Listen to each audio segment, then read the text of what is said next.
Good morning. Today we are going to start the next chapter known as collection of data. Guys, data को collect क्यों किया जाता है? इसके पीछे कोई ना कोई कारण होगा, इसलिए हम डेटा को क्या करते हैं, कलेक्ट करते हैं। जैसे कि अगर गवर्नमेंट का ऑब्जेक्टिव जो है डेटा कलेक्शन का, वो ये है कि गवर्नमेंट क्या फाइंड आउट करना चाहती है, इनकम, कि पूरे देश के जो हाउस होल्ड्स हैं वो कितनी इनकम कमा रहे हैं। इस पर्पस के लिए डेटा को क्या किया जाएगा, कलेक्ट किया जाएगा। सेकंड केस, अगर स्कूल के अंदर मुझे क्या फाइंड आउट करना है, एवरेज मार्क्स, मतलब मुझे बच्चों के एवरेज मार्क्स पता करने हैं, मैं इसके लिए क्या कर रहा हूं, डेटा को कलेक्ट कर रहा हूं। नेक्स्ट वन, अगर मुझे मान लो बेस्ट हाउस की ट्रॉफी देनी है, इसके लिए मैं क्या कर रहा हूं, हाउस कंपटीशन का जो डेटा होता है उसको क्या कर रहा हूं, कलेक्ट कर रहा हूं। इट मींस कोई ना कोई ऑब्जेक्टिव होता है, इसीलिए हम क्या करते हैं, डेटा को कलेक्ट कर रहे हैं। चाहे वो ऑब्जेक्टिव किसी लोकल एरिया की स्टडी से रिलेटेड हो, चाहे वो ऑब्जेक्टिव पूरी कंट्री से रिलेटेड हो, चाहे पूरे वर्ल्ड के साथ रिलेटेड हो। जैसे कि वर्ल्ड हेल्थ ऑर्गेनाइजेशन वो डिफरेंट कंट्रीज के डेटा को क्या कर रही है, स्टडी कर रही है। तो इट मींस उनका जो व्हाट टू से डेटा कलेक्शन का जो एरिया है, जो पॉपुलेशन है, वो स्पेसिफिक कोई एक आधी कंट्री नहीं है, they are considering different parts of the different countries. So इसीलिए हम क्या करते हैं, डेटा को कलेक्ट करते हैं। होप यू हैव अंडरस्टूड कि डेटा जो है वो कलेक्ट किया जाता है किसी ना किसी पर्पस को, जो ऑब्जेक्टिव को सेटिस्फाई करने के लिए। इस चैप्टर के अंदर गाइस जो हम टू इंपॉर्टेंट थिंग्स स्टडी करेंगे, first one is sources of data collections, second one is method और you can say methods of data collection. Sources means data कहां से लिया जाएगा, मेथड्स मींस कौन कौन से मेथड्स हम यूज करके उन डेटा को क्या करेंगे, कलेक्ट करेंगे। सो ये दो ब्रॉड कैटेगरीज हैं जो इस चैप्टर के अंदर हम क्या करेंगे, स्टडी करेंगे। फर्स्ट वन सोर्सेज, डेटा कहां से लिया जाएगा। सेकंड वन, कौन सा मेथड यूज करके या कौन से मेथड्स यूज करके डेटा को क्या किया जाएगा, कलेक्ट किया जाएगा। ये हम जो है फर्दर हम स्टडी करेंगे।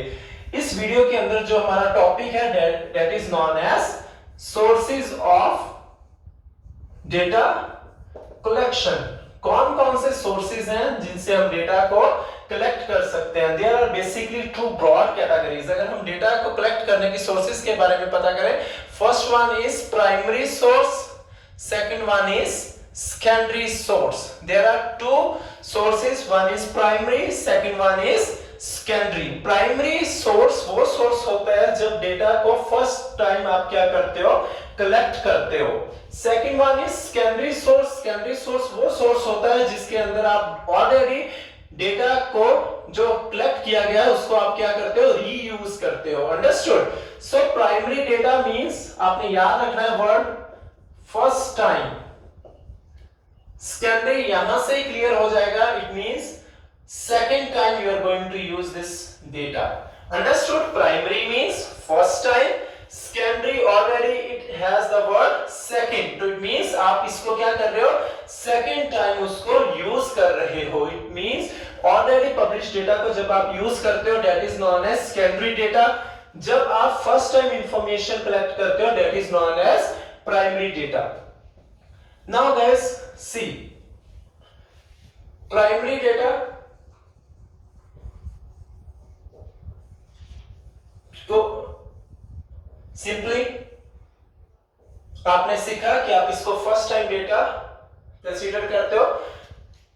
Primary data is that data in which data is collected for the first time. जब डेटा को आप फर्स्ट टाइम कलेक्ट करते हो that is known as primary data. Second one, data which is not yet published, ऐसा data जो अभी तक क्या नहीं किया गया हो, पब्लिश ना हुआ हो, ऐसे डेटे को आप क्या बोलते हो, you are going to consider it as a primary data. So primary data ऐसा डेटा है जो फर्स्ट टाइम कलेक्ट किया गया होता है और ये अभी तक पब्लिश नहीं किया गया हो। एक चीज आपने याद रखनी है, अगर मान लो एक पर्सन है जिसने स्टडी की, मतलब अपनी पॉपुलेशन से रिलेटेड, लेकिन इस पर्टिकुलर पर्सन ने क्या नहीं किया, इस पर्टिकुलर पर्सन ने आगे जाके इस डेटा को क्या नहीं किया, पब्लिश नहीं किया, मोर ओवर अपनी स्टडी में इंक्लूड नहीं किया। ये स्टडी करना चाहता था, इसने 100 पर्सन्स का क्या किया, डेटा कलेक्ट किया, लेकिन इन 100 जो पर्सन्स हैं इसने उनमें से सिर्फ 80 का डेटा यूज किया। इट मींस 20 का इसने डेटा अभी यूज नहीं किया। जो इसने स्टडी की उसमें 80 का यूज किया।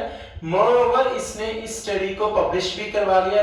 अभी मान लो कि उसने पब्लिश करवाने की वो प्रोसेस के अंदर उसने सेंड किया हुआ है, तो अब इन 20 का डेटा जो उसने अपनी स्टडी में यूज नहीं किया, it will also be the part of primary data. Understood? Data collect हो चुका है, ना तो वो डेटा कहीं यूज हुआ है, ना ही वो डेटा पब्लिश हुआ है, ऐसे डेटा को भी आप क्या कंसीडर करते हो, प्राइमरी डेटा। तो simply primary data you have understood कि it is collected for the first time, not yet published. And third one, the best point is this, जहां से आपका मीनिंग और भी ज्यादा क्लियर हो जाएगा, collected from the source of origin. Source of origin means जिस पर्सन के पास इंफॉर्मेशन है आप उसी से ही इंफॉर्मेशन ले रहे हो, this is known as source of origin. मान लो मुझे स्कूल का एवरेज मार्क्स पता करने थे, इस केस के अंदर स्टूडेंट्स की मैं स्टडी करूंगा, डायरेक्टली मैं स्टूडेंट से जाके पूछ रहा हूं कि आपके बताओ इंग्लिश में कितने मार्क्स हैं, हिंदी में कितने मार्क्स हैं, पंजाबी में कितने मार्क्स हैं, और इनके बेसिस पे मैं पूरे स्कूल के क्या कर रहा हूं, एवरेज मार्क्स। तो they are my source of origin, mean जिनके पास इंफॉर्मेशन होती है डायरेक्टली आप उनसे जाके इंफॉर्मेशन लेते हो, this is known as source of origin. Understood? So if you want to write the meaning, simply write down, it is a source of data collection in which data is collected from the source of origin. Second one, it offers first hand quantitative information. Understood? It is a source of data collection in which data is collected from the source of origin. जिसके बारे में study किया, data वहां से collect किया है, और ये हमें क्या ऑफर कर रहा है, फर्स्ट हैंड। कौन सी इंफॉर्मेशन? Quantitative information. ऑब्वियस है क्योंकि स्टैटिस्टिक्स के अंदर हम कौन सी इंफॉर्मेशन लेते हैं, हम इसके अंदर क्वांटिटेटिव इंफॉर्मेशन लेते हैं। Understood? Now we are going to move towards second source, that is known as secondary source. Secondary के लिए I already taught one word, that was second. It means आप क्या कर रहे हो, collected data को आप क्या कर रहे हो, reuse कर रहे हो। secondary source वो sources होते हैं जिसके अंदर आप डेटा को कहां से कलेक्ट कर रहे हो, ऑलरेडी पब्लिश्ड जो है आर्टिकल्स हैं, उनसे जब आप इंफॉर्मेशन गैदर कर रहे हो और उसको अपनी स्टडी के लिए यूज करते हो, ऐसे डेटा को क्या बोला जाता है, secondary data. Secondary means data collected by someone and you are reusing such data. Data किसी और ने कलेक्ट किया है लेकिन आप उस डेटा को अपनी स्टडी के लिए यूज कर रहे हो। So this is known as reuse of the already available information. Understood? तो डेटा कलेक्टेड जो है उसे आप रीयूज कर रहे हो, एंड ये ऑलरेडी क्या होता है, पब्लिश होता है, या फिर ऑलरेडी क्या हो जाता है, यूज्ड हुआ होता है, किसमें, किसी भी स्टैटिस्टिकल स्टडी के अंदर। मींस किसी पर्सन ने ऑलरेडी एक स्टडी की हुई है, उससे उसके अंदर उसने अपने डेटा को क्या किया हुआ है, यूज किया हुआ है, तो दिस इज नोन एज उस पर्सन के लिए प्राइमरी डेटा। लेकिन जब आप अपने लिए उस डेटा को यूज कर रहे हो then it will come under secondary data. Understood? Now guys see is what is the meaning of this particular, it is a source of providing data. Secondary source है तो obviously it is a source of providing data which is already published, you can say which has been already published if you want to go for grammatically. It is a source of data which has been already published and reused for the purpose of study. So secondary source is a source of providing data which has been already published and you are willing to reuse for the purpose of study. Understood? So it is a source of providing data which has been already published and reused for the purpose of study. It means आप already reuse करना चाहते हैं और already ये क्या हो चुका है, publish हो चुका है, तो such type of data is known as secondary data. Guys, कुछ important terms हैं जो आपको याद रखनी है। Basically ये ज्यादातर use होते हैं फर्दर चैप्टर्स में भी और इस चैप्टर में भी। कभी आप न्यूज़पेपर में भी इनको पढ़ोगे, जब रियल लाइफ जब आप कोई रिसर्च करते हो तो उस समय भी आपको पता होना चाहिए। First one is investigator. Investigator means the person who is doing research और who is actually collecting information. जो इंसान क्या कर रहा है, इंफॉर्मेशन को कलेक्ट कर रहा है, किसके लिए, फॉर स्टैटिस्टिकल स्टडी के लिए।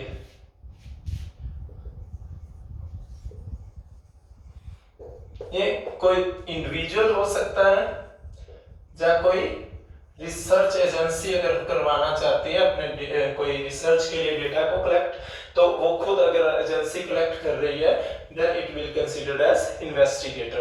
Collecting information for statistical study by an individual or by an agency is known as investigator. Mean जो इंसान या कोई भी कंपनी जो डेटा को कलेक्ट करना चाहती है स्टैटिस्टिकल स्टडी के लिए, उनको क्या बोला जाता है, investigator. Next one is respondent. Respondent means जिससे डेटा को कलेक्ट किया जाएगा, from whom data is collected by the investigator। जिससे डेटा आप क्या कर रहे हो, ले रहे हो, ऐसे इंसान को या ऐसे बट्टू से फॉर्म को आप क्या बोल रहे हो, रिस्पोंडेंट। मान लो he is Mr. X and he is Mr. Y। Mister x कोई स्टडी करना चाहता है और वो मिस्टर वाई से इंफॉर्मेशन ले रहा है।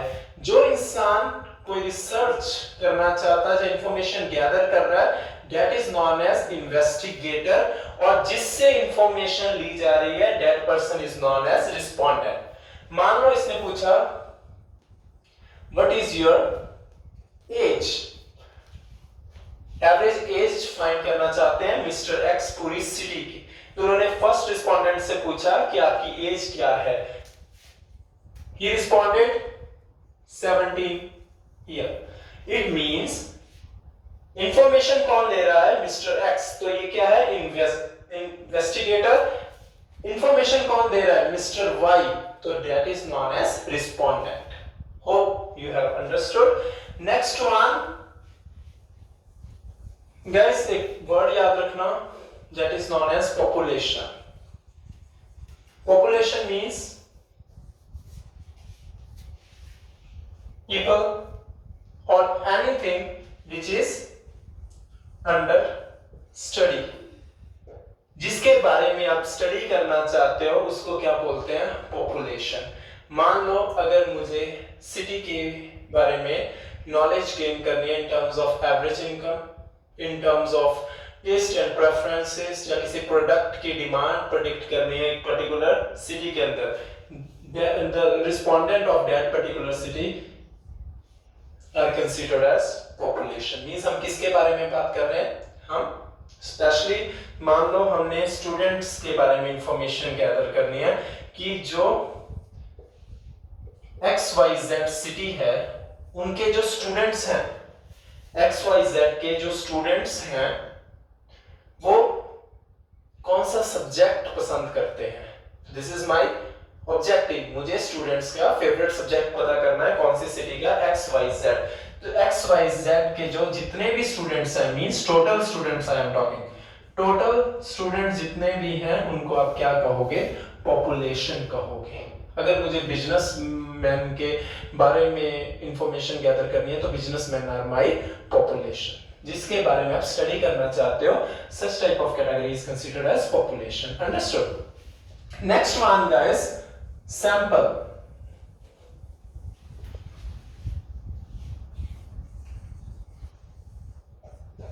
Sample basically this is population जिसके बारे में मुझे स्टडी करनी थी। मान लो मुझे किसके बारे में स्टडी करनी है, स्टूडेंट्स के बारे में। तो you can say that students are considered as a part of population। लेकिन स्टूडेंट्स मान लो उस शहर के अंदर XYZ के अंदर 1000 स्टूडेंट्स हैं, टोटल स्टूडेंट्स कितने हैं, 1000। तो दिस इज माय पॉपुलेशन। 1000 में से I want to study by taking a sample of 100 students। it means मैं सिर्फ 100 persons के बेसिस पे क्या कर रहा हूं, पूरे 1000 स्टूडेंट्स को स्टडी कर रहा हूं। This is my sample. Sample means is a सब पार्ट ऑफ पॉपुलेशन। पॉपुलेशन का ऐसा पार्ट जो पूरे पॉपुलेशन की कैरेक्टरिस्टिक्स को क्या करेगा, रिफ्लेक्ट करेगा। गाइस एग्जांपल देखो, अगर आप शॉप पे जाते हो, I have given the same example in my previous videos। अगर आप किसी शॉप पे जा रहे हो, वहां पर आप क्या लेके आ रहे हो, पोटैटोस। तो आपने 1 2 3, दिस इज 1 केस, उसमें से आपने फर्स्ट सेकंड थर्ड 3 पोटैटोस को पिक किया। उन पोटैटोस के बेसिस पे जब आप पूरे के पूरे लॉट का की कैरेक्टरिस्टिक्स को क्या कर रहे हो, डिफाइन कर रहे हो। अगर ये 3 ठीक है तो बाकी भी ठीक होंगे। तो आपने क्या किया, आपने पूरे पॉपुलेशन में से 3 क्या चूज किए, सैंपल चूज किए। उन 3 सैंपल के बेसिस पे आपने पूरी वटू से पॉपुलेशन को क्या किया है, स्टडी किया है। This is known as sample. Sample means population का वो पार्ट जिसके बेसिस पे आप पूरी पॉपुलेशन की कैरेक्टरिस्टिक्स को क्या करते हो, डिफाइन करते हो। Next one, we are going to find out the difference between primary source and secondary source। First thing, you have understood already the meaning of primary data। Second, you have already knew about the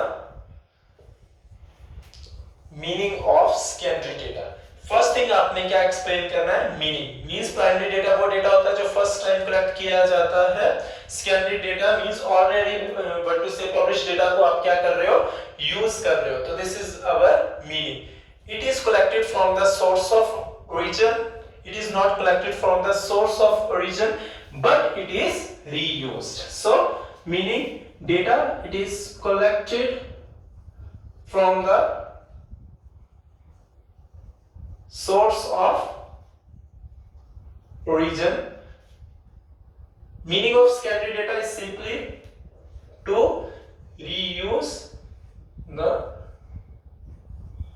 data। जब आप data को reuse करते हो for your statistical studies, this is known as secondary data।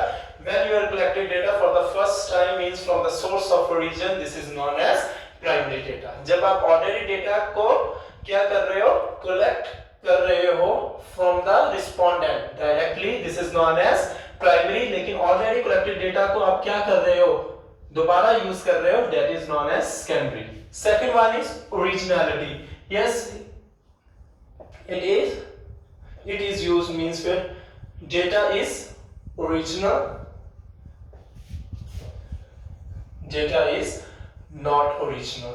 Not original means not specific to your study. यहाँ पर data original है means आप directly किससे कलेक्ट कर रहे हो, पर्सन से। यहाँ पर data is not original means आप ऑलरेडी यूज डेटा को क्या कर रहे हो, कलेक्ट कर रहे हो। तो this is known as data is not original. Original क्यों नहीं है, because it is not collected from the source of origin. ये ऑलरेडी किसी का डेटा कलेक्ट किया गया है, उसको आप रीयूज कर रहे हो, तो it means it is original, it is not original. Time, मेरे को ये बताओ, बुक्स के अंदर जो डेटा होता है, न्यूज़पेपर के अंदर जो डेटा होता है, जब डेटा आपने किसी गवर्नमेंट साइट से उठाया है, ये सारे के सारे सोर्सेज जो हैं वो प्राइमरी हैं या सेकेंडरी हैं, they all are considered as secondary, क्योंकि बुक्स में किसी बंदे ने रिसर्च की होगी, उसकी जो नॉलेज है वो पब्लिश हुई है। Same is the case newspaper में किसी रिसर्च पर्सन ने क्या किया है, डेटा को स्टडी करके अपनी रिसर्च को न्यूज़पेपर में पब्लिश किया। जा फिर आपने जो आजकल आप प्राइजेस देखते हो, न्यूज़पेपर के अंदर डेटा आता है, जब फाइनेंशियल स्टेटमेंट्स देखते हो, profit loss of different organisations वो पब्लिश करती है न्यूज़पेपर में, तो इट मींस आप क्या कर रहे हो, किसी और के डेटा को यूज कर रहे हो। गवर्नमेंट साइट्स पे कोई उन्होंने रिसर्च की, वो टॉपिक डाल दिया, तो these all are the sources of secondary data. Understood. अब मेरे को ये बताओ, यहां से नॉलेज लेना आसान है या 1000 पर्सन के पास जाके नॉलेज लेना कि हाँ जी सर बताओ आपकी इनकम कितनी है, आपकी इनकम कितनी है, आपकी इनकम कितनी है, उसके बाद आप क्या कर रहे हो, टोटल इनकम फाइंड आउट कर रहे हो। यहाँ पर न्यूज़पेपर में आर्टिकल आया था XYZ कि इस साल की इनकम जो है वो कितनी है, चलो 1 लाख है, तो इट मींस यहां से आप एक से पूछ रहे हो, यहां से आपने डायरेक्टली पढ़ लिया, तो बताओ किसमें ज्यादा टाइम लगा होगा, ऑब्वियस इसके अंदर। तो next point is time. It requires, it means data collection requires much time, or you can say more time. It requires less time. इसके अंदर कम समय लगता है डेटा को कलेक्ट करने में, इसके अंदर डेटा को कलेक्ट करने में ज्यादा टाइम लगता है। Next one is cost. हर एक पर्सन के पास जाओगे, सर कॉस्ट जो है याद रखना, हम 3 बेसिस पे देखेंगे, टाइम, एफर्ट एंड मनी। पैसा भी इसमें ज्यादा लगेगा क्योंकि यू हैव टू पे द एक्सपेंसेस। अगर आपको एक पॉइंट से दूसरे पॉइंट पे जाना है, हो सकता है कि आपको टैक्सी हायर करनी पड़ रही हो, अगर मतलब टू से सिटी बहुत ज्यादा बड़ी है, हो सकता है कि आपको अदर एक्सपेंसेस बियर करने पड़ रहे हो, तो मनी एफर्ट्स भी ज्यादा लग रहे हैं और ऊपर से टाइम भी ज्यादा लग रहा है। लेकिन बुक्स के अंदर कोई नॉलेज है, 1 लाख रुपए आपने डायरेक्टली लिख दिया कि XYZ की टोटल इनकम 1 लाख है और पेरिस की इतनी है, जापान की इतनी है, तो कंट्री होगी वटू से और अदर पर्पस हो गए, तो आपने सारे के सारे डेटा को क्या कर दिया, डायरेक्टली लिख के average income of the world calculate कर दी। लेकिन प्रॉब्लम क्या आ रही है, यहाँ पर आपको हर एक के पास जाके इंफॉर्मेशन गैदर करनी पड़ेगी, जिसके कारण टाइम ज्यादा लगेगा, आपको ज्यादा एफर्ट्स करने पड़ेंगे, क्योंकि इंडिविजुअल को आपको क्या करना है, अप्रोच करना है। नेक्स्ट वन ऑब्वियस है, जब इतना टाइम आप स्टडी पे लगा रहे हो, अगर मुझे जापान जाना होगा तो आई हैव टू पे the charges of hotels, airplanes, तो ये सारी चीजें किस लिए हैं, ये प्राइमरी सोर्सेज की ड्रॉबैक्स हैं। तो it means it involves more cost, it involves less cost. Next one is guys reliability. कौन सा डेटा ज्यादा रिलायबल होगा? Tell me, जिन सोर्सेज से हमने डेटा को क्या किया है, कलेक्ट किया है, हो सकता है जिन पर्सन ने इनको ओरिजिनली कलेक्ट किया हो उसने इतने एक्यूरेटली कलेक्ट ना किया हो। मान लो मुझे XYZ की टोटल इनकम न्यूज़पेपर के अनुसार 1 लाख रुपए मिल रही है। हो सकता है कि मैंने खुद ही 2-4 फिगर्स अपनी तरफ से फिल कर दिया हूं। मुझे बोला था कि 1000 लोगों को अपने अप्रोच करना है। हो सकता है कि मैंने 700 को तो ओरिजिनली अप्रोच किया हो, 300 का डेटा मैंने क्या भर दिया हो, फेक भर दिया हो। और अगर मैंने डेटा फेक भरा है तो मेरी रिसर्च भी क्या आएगी, उसका जो रिजल्ट आएगा वो भी क्या आएगा, फेक आएगा। मींस वो वेग इंफॉर्मेशन शो करेगा।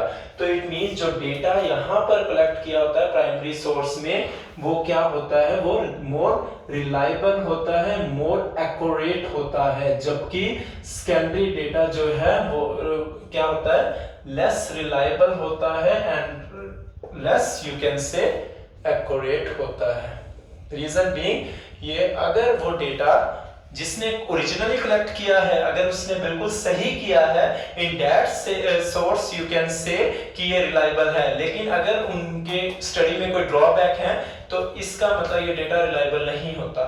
लेकिन अगर मुझे इंफॉर्मेशन डायरेक्टली इंडिविजुअल से पूछनी हो तो ये डेटा मोर रिलायबल होगा अगर वो इंसान सही बोल रहा है तो। Next one, editing. Which data you are going to edit, कौन सा डेटा को आप एडिट करोगे? गाइस, प्राइमरी डेटा को एडिट करने की जरूरत नहीं होती क्योंकि ये क्या होता है, स्पेसिफिक टू ऑब्जेक्टिव होता है। जिस डेटा को मैं अपने स्टडी में इंक्लूड कर रहा हूं, मैं एक प्री डिटरमाइंड ऑब्जेक्टिव के लिए क्या कर रहा हूं, कंसीडर कर रहा हूं। मान लो मुझे किसके बारे में इंफॉर्मेशन पता करनी है, XYZ सिटी के पॉपुलेशन की इनकम के बारे में मुझे क्या करना है, स्टडी करना है। तो उस केस में मैं सभी इंडिविजुअल से पूछ रहा हूं। तो इट मींस मेरे को एडिटिंग की जरूरत नहीं है क्योंकि जो इंफॉर्मेशन मुझे चाहिए थी मैं किससे ले रहा हूं, सोर्स ऑफ ओरिजिन से ले रहा हूं। मुझे एडिटिंग की जरूरत नहीं है। लेकिन सेकेंडरी डेटा हो सकता है कि उस समय 1000 पॉपुलेशन हो जब ये डेटा बटू से पब्लिश हुआ हो। अब इसकी पॉपुलेशन जो है वो 11,000 हो गई हो। तो इट मींस डेटा बहुत ज्यादा क्या हो रहा है, फ्लक्चुएट हो रहा है। तो इट मींस मुझे एडिट करना पड़ेगा, मुझे देखना पड़ेगा, मुझे रिकंसीडर करना पड़ेगा। सेकंड, जो डेटा ऑलरेडी क्या हो हमने यूज्ड डेटा को क्या कर रहे हैं, रीयूज कर रहे हैं। हो सकता है ये अलग स्टडी कर रहा हो, ये डेटा कलेक्ट किसी और पर्पस के लिए किया हो। ये डेटा हमेशा स्पेसिफिक ऑब्जेक्टिव के लिए किया गया होता है। ये वाला डेटा नो डाउट जो पर्सन फर्स्ट टाइम इसको कलेक्ट कर रहा है वो क्या कर रहा है, फर्स्ट टाइम कलेक्ट करने वाला तो स्पेसिफिक ऑब्जेक्टिव के लिए कर रहा है। लेकिन जब हम इसको यूज कर रहे हैं दोबारा तो इस केस में हमारा सेम ऑब्जेक्टिव नहीं है जिस पे ऑलरेडी स्टडी हो चुकी है। इट मींस ये डेटा को हमें क्या करना पड़ेगा, रिकंसीडर करना पड़ेगा अपनी स्टडी में इंक्लूड करने के लिए। अंडरस्टूड? सो ये डेटा जो होता है इसमें एडिटिंग इतनी रिक्वायर्ड नहीं होती। रीजन बीइंग क्योंकि ये डायरेक्टली सोर्स ऑफ ओरिजिन से कलेक्ट किया होता है। बट ये हमें क्या करना पड़ता है, रीयूज करने के लिए हमें इसको एडिट करना पड़ेगा क्योंकि there are so many what to say factors. या तो उसका ऑब्जेक्टिव अलग हो सकता है या फिर हो सकता है कि डेटा वो क्या हो, पुराना हो। तो there are so many cases. Hope you have understood the difference between primary and secondary sources. Thank you.